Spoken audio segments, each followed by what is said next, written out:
Mark Levin has a chance to bring up the rear. And I mean that intellectually. He has to bring up his rear. It's where his head is lodged. And he's looking a little sad right now. He looks like he's being censored by the Rumble button. This is, hold on. Levin, terrorists will think it's open season on Americans if we don't get them out of Afghanistan. This is August 30th. This is brand new, kids. Although he may have filmed it yesterday and posted it today, which will fuck up everything. Yeah, Newtonian Marxism. We'll see. Here we go. And there's going to be an ad, isn't there? Son of a dog doodle. Skip this ad in 3. This is what happens when you eat a steak. It does not turn into a pile of bacon.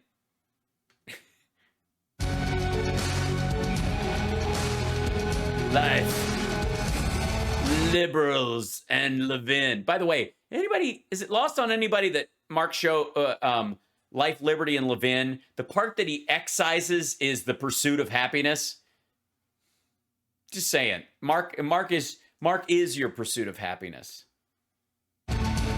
Liberty, there's a bird and an eagle and a plane and a guy with a gun. Hello, America. I'm Mark Levin, and this is Life, Liberty. So what? And Levin, we saw the opening graphics. I think it's important to say it, though, because you don't have a lot of readers in your crowd. It's really hurting the sales of American Marxism. Sorry. American Marxism. You can't sit in front of letters on your book, man. It's just not done. Important guests tonight. We have Dan Crenshaw and Brian Mast, both of whom are combat veterans from Afghanistan. But I'm sure you will tell them how they're supposed to feel. Tremendous heroes, and it's very important that we have their input. But before I go... By the way, is this not the right-wing identity politics? Oh, black people can only talk about black people. Oh, Hispanic people can only talk about Hispanic people. Oh, Hispanic. But we're getting out of Afghanistan, so I want to bring on a couple of soldiers to tell everybody how I'm right. This is the hyper right, hyper left diversity matrix. Diversity is finding someone who doesn't look like me, or in this case, served unlike me, and that believes exactly what I believe. Mark Levin is not having on people from, who fought in Afghanistan who are like, good, we should get out. This is very sad that we lost soldiers. They died honorably, and we should, honor them and their families and their memory and the people who were harmed. But fuck it, we're getting out. Mark Levin's not going to have that person on. And by the way, does anybody have a problem with me posting this as video of Mark Levin passing out on his own show, since he's using, he and his buddies are all using pictures of Biden every time he looks down and blinks is him falling asleep. I mean, Mark, wake up. Can you guys believe it? Mark Levin fell asleep on his own show. Guests, this is the biggest disaster in modern military history for the United States. Oh, yeah? You mean the staying in for 20 years thing and not having much to show for it, except for a bunch of soldiers who served honorably and did what they were told, but were bullshit. And I believe that is the past tense. America. What exactly was our mission here? Uh-oh, he's taking his glasses off. You're tread lightly, asshole, because if you discovered that our mission was done, then why the fuck were they there? What exactly was our mission here? Was our mission to get our troops out? Well, we had to send more troops in. Was our mission? Yeah, but they're out. We didn't send more troops in and leave them there. To get our American citizens out, our brothers and our sisters? Well, they're stuck behind enemy lines right now. Are they? What was our mission? Are they? Do you know any of them? Do you have any proof of this? That they're stuck? That Americans are stuck behind enemy lines? You're certain of this? I mean, you have a show. You're on Fox News. They have access. Perhaps they could bring up the name and a picture of one of those people. And since you got a whole show, you could show them. He probably will. And how was this mission carried out? Can anybody think of a single commander-in-chief or general who would pull the military out before the citizens are pulled out? I can't. Well, yeah. they were pulled out from the outside areas, not from the Kabul area. This has been the most confusing argument. They've been making this the entire time. We pulled the military out. Like, who the fuck was guarding the... who's flying the C-17s? Who was guarding the tarmac? Who was leading people through? Who was doing the checkpoints? Those people were obviously military. They are obviously still in country. The fuck are you talking about? Oh, you mean the bases out in the middle of fucking nowhere? We pulled back into Kabul specifically because those places, the Afghan soldiers were going to be left on their own. Go fight your own battles. We're leaving. It was a withdrawal. And then once we got closer and closer to Kabul, what are you going to do with those folks? They're not there to extract or carry out that mission. So you're either going to put them on guard duty on this particular thing, which is not necessarily what they're for. So you're going to remove them. What they mean was, why didn't we keep Bagram Air Force Base forever? The other question is, of course, why isn't Mark Levin doing his show live from the tarmac at Kabul Airport, at Hamid Karzai Airport, in the lovely business lounge? One. So why was that done? Then we're told, look, there'll be plenty of time for recriminations. Right. Yeah. We don't tend to, in the middle of an operation, have too many cooks spoil the soup. And that ring a bell? Time to review this. We need to act immediately. Really? Well, I have a piece here from Politico just the other. I love how the right, like, everybody's fake news until they start needing an article to cite. Ben Shapiro, Levin, they all, like Don Jr., they all do the same shit. The mainstream media is full of liars, and they blah, blah, blah. And then everyone, just like this article from the New York Times. Here's an article from the Washington Post that says, here's what Politico is writing. The Daily Beast has an article on this, like, look, either they're liars or they're fucking not. And if you're calling them the enemy of the country, and the enemy of the nation, why the hell should you cite any of their articles? Well, they're the enemy of the people, but only when they write articles that talk shit about my guy. Hey, the headline is, White House to media, we want our props on Afghanistan. They want their props? Is that how they quote? Okay, hold on one second. Obviously, let's see. Politico.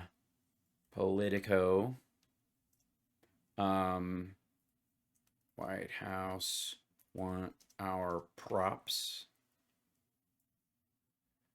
There we go. This is the article, 824. This is the article. This is from Natasha Korecki. The U.S. Air Force Airmen guides evacuees on board a U.S. Air Force C-17 Globemaster 3 at Hamid Karzai International Airport in Kabul, Afghanistan. This fella right here, guarding these folks and helping them get through. The president and his team have taken it on the chin for the past week. Now, amid a massive evacuation effort, they want kudos too.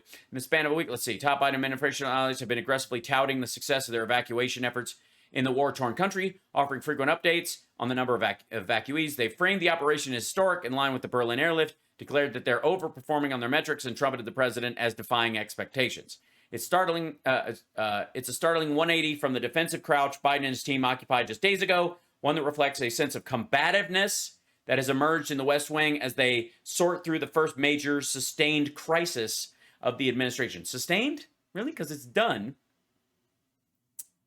The crisis exists, but if you sustain it, it means your fuck-ups continue to roll it out, one would think, past the deadline of when you're actually doing the thing. That's not a shifting message. That's the transition. That's what's happening on the ground. That's a change of circumstances, said Philip Raines, longtime aide to Hillary Clinton, who worked at the State Department in the Obama administration alongside some of Biden's foreign policy hands. The administration showed an incredible tempo. They're in that phase where it's a blurry set. They're interviewing somebody else who isn't in the moving 1,000 people every day. And to safety is one of the biggest. A senior administration official said in a briefing. It's one of the biggest airlifts in world history. All of this is true, by the way. In fact, it didn't take 2 weeks to evacuate 50,000. It took 10 days, said Chris Murphy, Democrat. Okay, that's not the administration, even then. Among those most aggressive play to reshape press coverage, Ron Klain has taken to Twitter to amplify praise of the president. and the military Twitter would be the Trump social media site that's coming out.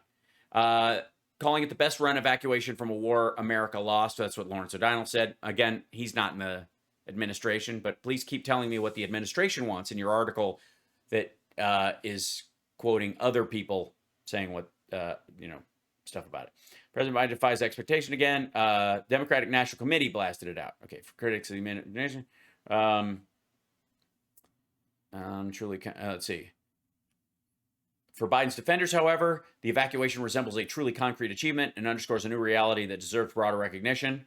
That taking heaps of criticism over the collapse of Kabul, the president is now a success story to tell. True. Tuesday of last week, it seemed like the Taliban at any moment was going to start murdering people. The operative added it looked like a total disaster. People are getting left behind, but we're getting tens of thousands of people out, and it looks a lot better. They're not... Let's see. It's a welcome. They're not going to sugarcoat anything, said Josh Schwerin, a Democratic strategist, is the truth, and that is refreshing, even when it's bad news. Okay, so this is the article that he's citing, and he's got a copy of it, just in case you don't believe it. He doesn't, you know what he doesn't have a copy of? Trump's evacuation plan. Just so you, just for the record. On Afghanistan, really? Why did we send August 31 as the deadline and tell all of our enemies all over the region, if you want to attack us, make sure you hammer us hard before August 31st? I don't know. Why did we set May 1st as a deadline?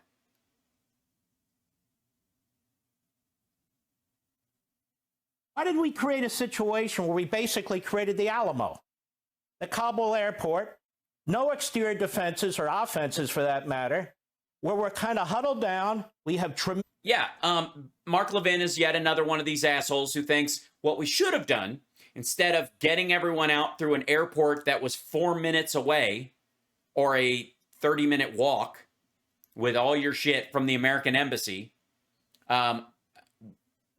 instead of getting people there, securing that area inside a major city, both in combination with locals and the Taliban and getting people through, rather than do that, get everyone, all of our civilians, contractors, military personnel, and all that kind of stuff, and getting them out of Kabul and send them on an hour and 20-minute ride through the middle of the desert on a 2-lane road that anybody could blow up and bring the entire process to a standstill. Yes, Kabul has 6 gates. And Bagram does not. So you only got to destroy one, and the whole thing is fucked. And this is from the strategic mind of American Marxist writer Mark, I'm sorry, what was your name again? Heroic troops. I'm not talking about our troops. I'm talking about their bosses. Yeah, their bosses went, let's see. Is it easier to get civilians and personnel and materials about 10 to 12 blocks or 57 kilometers through the desert? Other targets. And then we tell our people... Yeah, there's definitely situations where the exiting members of the American embassy, the military, and all of our civilian contractors and our Afghan allies are not targets. Where's that road? Where's the not target road, dipshit? Get to the airport as fast as you can. By the way, I want to thank everybody on Facebook for the stars. Thanks, guys. Appreciate it. I see them, and they don't show up on my little feed, so I have to bring up a special page to look at them. Thank you very much. Yeah, don't get to the airport. Huddle down. Why? Because the terrorists are unpredictable. No, the terrorists are quite predictable. Well, they're quite predictable. Don't go anywhere, according to Mark Levin. No, go everywhere.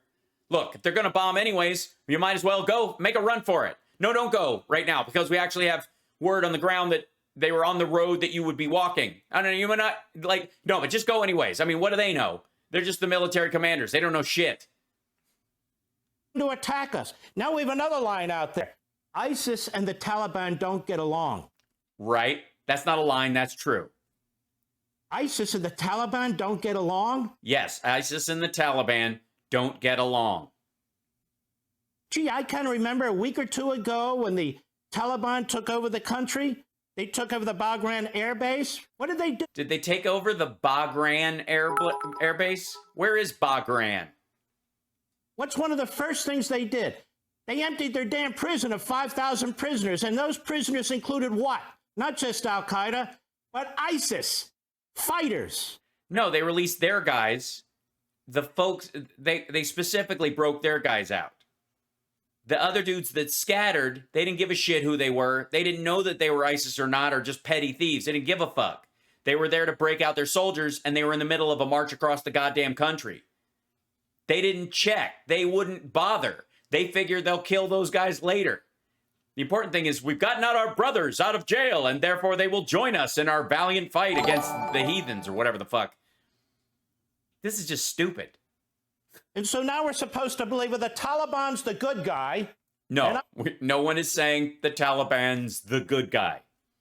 This is the bad guy. No, it's two groups of bad guys. There's bad guy and worse guy. And we have no business getting in between bad guy and worse guy because you don't give a fuck. All cockroaches that want to kill as many Americans as possible. Excuse me, it's fucking cockroach. If you're going to pronounce it correctly. The situation. We have a propaganda media in this country prior to a few days ago, but they'll be back, saying what? This is the greatest airlift in American history. No, they aren't saying it's the greatest American airlift in American history. It is actually. I mean, materially. And I think Lawrence O'Donnell was adding the whole, for a war we lost. In the face of the most outrageous surrender in American history. Outrageous surrender? So if this was bad, what was May 1st? They're regurgitating the administration's talking points, the most wonderful surrender in American history, evacuation in American history. Who are they fooling? Excuse me, the most wonderful evacuation in American history is when Donald Trump shit himself during a taping of The Apprentice because he couldn't say arbitrage, I think. Was that the word? I mean, he did it so often, it's hard to keep track. This is awful. The whole thing from top to bottom. Oh, from top to bottom. So you do mean the soldiers. So the whole thing's awful. So the soldiers are to blame. Okay, good. I'm glad we're on the same page again. And now what? Mission now what? Not accomplished. Hold on. What? Mission not accomplished. No, mission not accomplished. Maybe they should have a banner. Mission not accomplished. What was the mission? We have troops who've been attacked and harmed. We have American citizens behind enemy lines. Oh, we're going with the behind enemy lines line again. Allies, Afghan allies who can't get out. I don't even understand, Mr. Producer. What's going to happen? What's going to happen? I think he's trying to yell all the way to Kabul. You're going to have the biggest hostage situation in the history of the American Republic. And well, not so much. No, we don't, actually. Have genocide. That's what you're going to have. Oh, we're going to have genocide. All right, cool. Well, so genocide is possible. So again, why are we staying in the middle of it? I mean, there's a lot of countries where genocide's an issue, obviously. So Mark Levin, are you now regretting the fact that you were against, say, intervening in the Rwandan genocide, which you, I'm sure, give a shit about all of a sudden? Those who say, oh, the 20-year war, we got to get out of a 20-year war. How stupid. Who would say, let's see, Trump on Afghanistan, get out.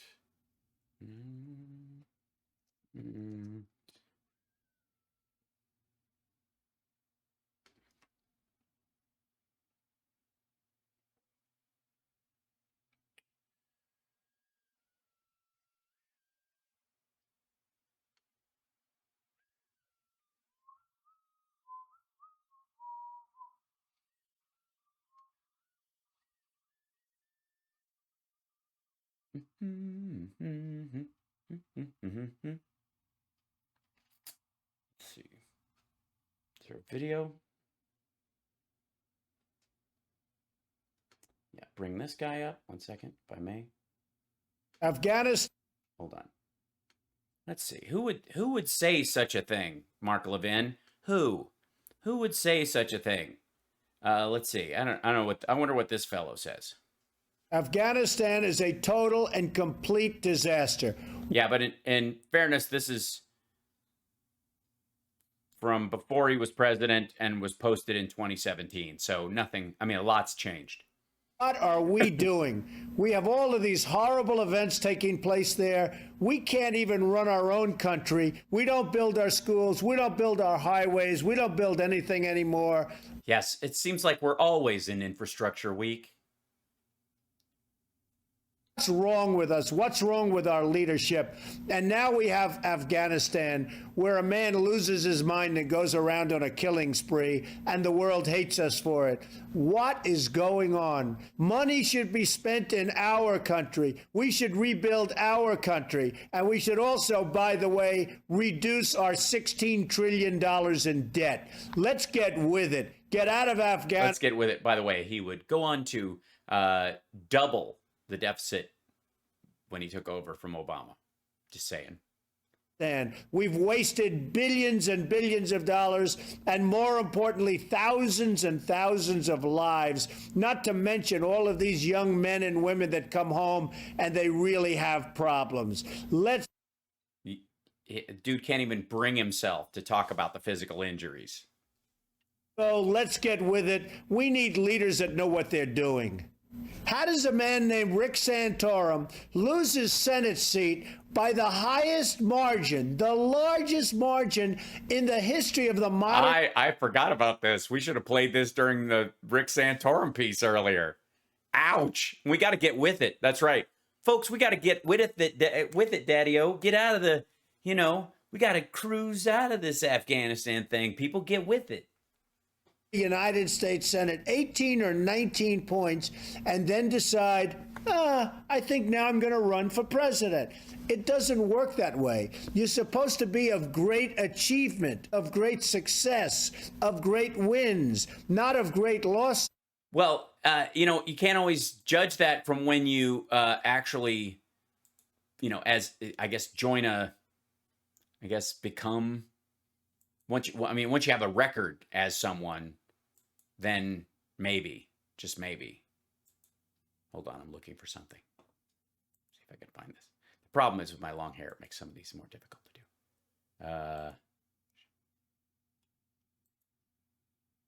Where you go?